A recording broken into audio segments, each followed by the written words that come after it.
nagbabalik po ako. Ako po si Liz and I'm with a special guest. Beanie Flowy. Guys, magandang umaga, magandang hapon at magandang gabi po. May buntang bayang udto mayang gabi. Sa inyong tanan. Good morning, good afternoon, good evening. Whatever the case may be, nandito po kami at magre-react po sa none other than Beanie, the hottest girl group in the Philippines. Sobrang Latina. Hopefully not just in the Philippines. Hopefully they're also penetrating the world market. Diba? Kasi leveling dapat. Yes, dapat K-pop yung uso, diba? Dapat next time around P-pop naman. Diba? P-pop naman. Yeah, kasi diba, SB19, Beanie are the really ones like really are showing that they can dominate the world at the same time. Iba ang Pinoy talent. Yes. Diba? So I think it's about time, especially with these beautiful ladies, guys. I can't. But yes, we are going to react to. We're contemplating between wag muna tayong umuwi tsaka yung salamin-salamin. Ano kaya? Alam mo, I always hear this song non-stop. Wag muna tayo. Ako hindi ko pa naririnig kasi hindi po ako nagraradyo, nasa kuweba po ako. Pero alam mo, hindi ako nakita ng full music video, mga clips. Hindi to music video kasi nag-request kasi sila ng live performance sa Wish Bus. Kasi para makita talaga natin kung ano talaga yung what they're made of. Kasi 'di ba sometimes pag yung music video, yung vocals hindi na live. So iba din kasi sa music video, it's about the storyline, the aesthetics, the fashion. So this one, it's about their raw talent. Yeah, so they want us to see that. So that parang alam natin na hindi auto-tuned ang mga boses ng mga ites. Sige, I will choose wag muna tayong umuwi kasi we will do a lot of video reactions. So hindi kami uuwi. Alright, so Beanie performs Wag Muna Tayong Umuwi live on the Wish USA Bus. Wow, nag-USA tour USA pala to? Oo, Wish USA. Oo. So guys, before po namin umpisahan ites, we will be linking Beanie's official YouTube account as well as Wish USA's official account on the description box below, as well as the link of this video. So please guys, go ahead and support these guys, like, share, subscribe and all that jazz, okay? Yeah. So wag muna tayong umuwi. Guys, first time ko po maririnig ito. Si ate girl nyo, parang a couple of times mo na narinig. Maraming beses. Beanie pa. Yeah, ako nasa ano talaga ako. I live in a cave, 6 feet under the ground. Wag naman, di ba? But yun. Sige, 1, 2, 3, play this. The iconic Wish exclusive intro. USA talaga with the skyline. Okay. So, saan yung bus dyan? Saan yung Wish ba? Nakikita mo. Wow, the fans are really showing up, ha? Wow. Wish. Oh my God. Kinikilabutan. Wait. I'm so sorry. I'll put the CCs on just in case we have like international listeners or viewers. Sige po. Baka makabingwit tayo. Makadagit pa tag mga subscribers. Oh my God, I'm just like, I'm overly proud. Nakakataba ng puso, Nasa loob na sila ba? Kita mo naman, they're talagang may ibang mga level ang talaga. Wish USA. Ang maganda pa po, pati. Ala, yung mga Pinoy, kinikilig. Ilan pala sila? 7, 8? 8. Wait, flex ko lang talagang kinikilabutan po ako. Wala pong biro. Totoong kinikilabutan ako. It's just like how I feel so... Nung nag-harmonize at blending na sila. You just feel so proud. Kasi Pinoy, di ba? Kapwa Pinoy. It's like so very, very... Kaya lahat. Kanta, sayaw, diba? Ganda. My goodness. Ang ganda pati. Oh my golly.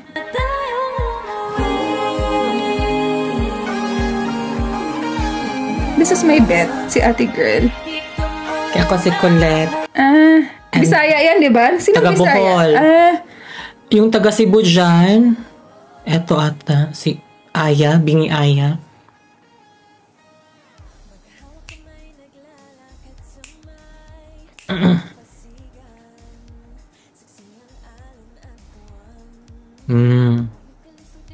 Ang ganda rin to, oh. Si Gwen. High fashion yan. Yung projection, parang high top model. Ito naka-checkered din. Bet ko siya.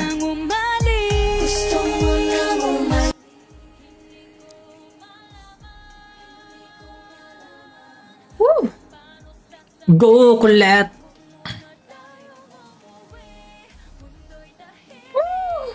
Where's the subtitle? Hindi siya nag-work. It's not subtitling, guys. For English translation, let's not go home yet. Siya. Isa yan sa mga frontliner. Nurse. leader lang Keme Ruth. Halika natin. Ang kulit mo. Sige. Ilming natin papagalitan tayo nila. Sorry.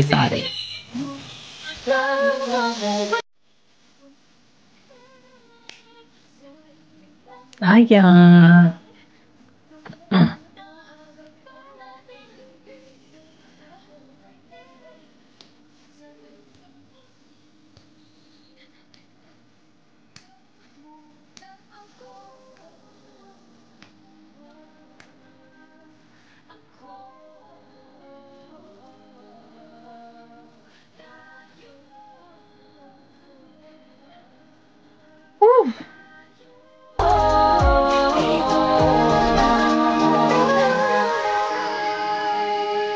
Parang di live, no? Ang linis. Oo, parang kumakain ng CD tong mga to. CD.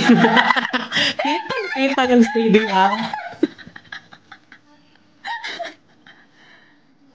Siya yung taga-Cebu ata. Bet ko tong dalawa.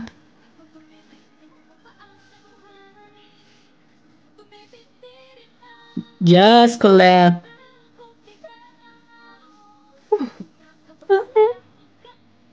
Si ate talaga, kilig na kilig si ate. Kilid. Nasa kilid? Nasa gilid pala. Walang lyrics ng subtitle. Let's not go home yet. The world is silent.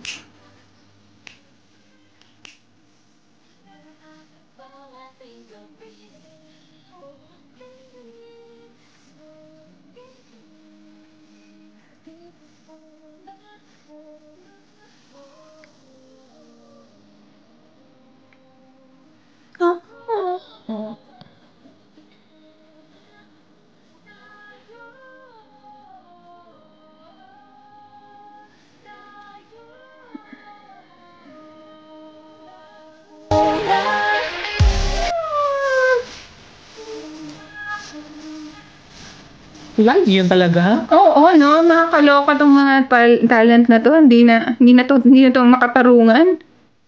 Yan ba? Parang may editing may effects na. No, si ate girl talaga. Oo, tawa. Eksena ba naman, di ba? Parang may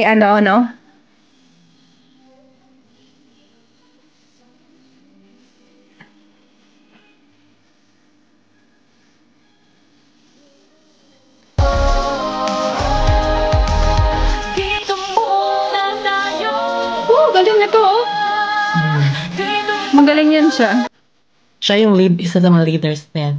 Dalawa ata sila. Magaling din to siya, no? Nakalimutan ko tuloy yung mga nila ni. Pero gandang-ganda ako nito, Siya yung red hair dati. Yun yung gusto ko. Lagi ko nako-comment kay red hair. Siya yung malalim yung boses. Di ko sure sa bosses niya. Okay, muna natin kasi medyo mahaba pa.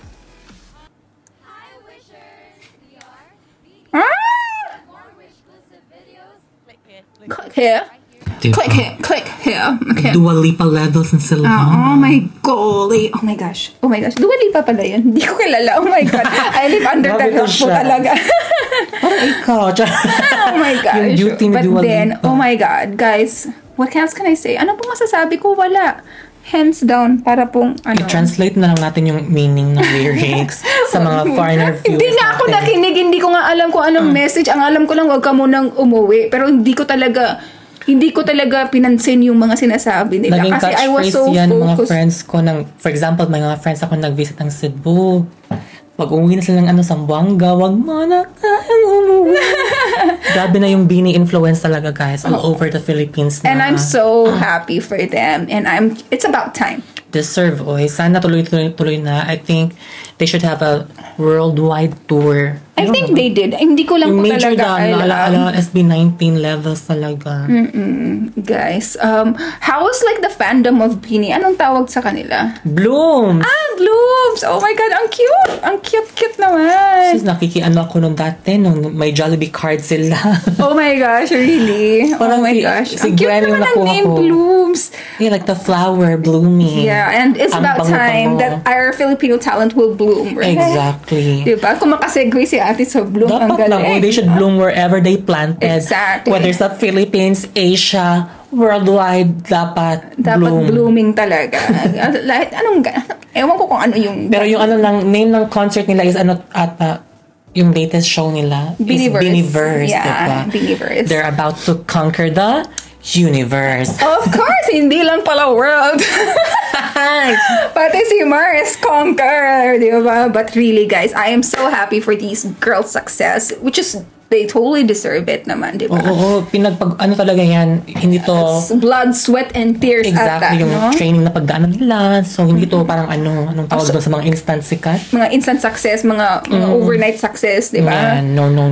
Guys, if you can fill us in as to what's the process, how they were chosen, like, you know. Uy, alam ko, may idea ako. May idea ka, yung ABS-CBN dati, may caravan, like, audition sa iba't ibang shows, like, Tawag ng Tanghalan, isa singing contest, may Big Brother. So, I think yung plano nila is not really to form a girl band. Parang yung iba gusto mag-housemate ni Kuya. Parang nakita sila. Merong nag-audition ng talent show, of course, pero parang they're specially lang talaga chosen, parang tipong ganon. Parang tapos biglang nag-group. Alam si Direk Lauren, yung parang Simon Cowell. Siya yung dahilan kung bakit may Beanie Ata. Parang siya nag-form ng girl group na ito. So, basically, hindi sila nag-train together. Walang ganon. Pero nung may parang grupo yung mabubuuin. So, nag-train sila together. During pandemic pa yan, ha? So, how many years have they trained together? I think starting 2020 or 2019. Kasi yung pagkakaalam ko, during pandemic talaga sila in-house. In-house. Okay, kasi alam ko talaga, ang alam ko specifically is the SB19's like journey. Kasi mas nauna yung SB19. Ilang taon talaga silang nag-train bago talaga silang nag-debut and all of that. I was like thinking if it's the same case sa kanila or no. I think starting 2020 doon talaga. Okay. Kasi alam ko talaga yung SB19 parang 5 years ata or more or less. And then, hindi pa sila they released the song, parang hindi pa sumikat. They have to promote themselves walking around the market of Manila, distributing flyers na walang pumapansin, walang nagtumatanggap ng flyers. Gosh. Pero, tingnan mo ngayon, kung may flyers pa, for sure, ibibenta yan sa exactly. eBay. So, it just goes without saying, but hard work talaga pays off, no? Of course. And if you're just dedicated. In their case, right. I think it applies to everybody. Hindi ka lang magsusurrender agad. Ay, oo naman. Diba? Pag sabi mong hard work ako ng 1 year, tapos biglang mag-expect ka. Kasi sabi nila, hindi sapat yung hard work, dapat haluan ng smart work. Hard work, like being smart, and like also, it's coupled with fortune and luck. May luck din naman kasi talaga. So, I mean, if it's meant for you, it's meant for you, you know? Pero we never had a girl group before naman, diba? Before Beanie, like, this massive with 8 members, all beautiful and all talented. Very talented, yes. Sayaw, kanta, aesthetic. I'm so proud of these young ladies, and I just wish them all the best in life. Whatever their heart desires, I wish it will come true. And I think they open doors for other girl groups. I think I've read some news. I hope this will become also like a pathway for those like starting up and trying to make a name in the industry, you know. Hindi ko sure yung name ng mga girl group. I think there's a trio, like Promising Gabi din, halimaw yung mga bosses at mga galawan. Wow. So, yeah, I hope these type of like artists flourishes through and through, not just here in the Philippines, but around the globe, around the universe. Yes. Diba? So, yeah, I just can't wait for the... Go, Beanie, go, Blooms! Yes, guys, pag may gusto pa po kayong sabihin nyo lang po sa comment section below. Pag may request po kayo, just write it down please on the comment section below. And with that po, mag-ingat-ingat po kayong lahat at kita-kits po tayo! Bye! See you!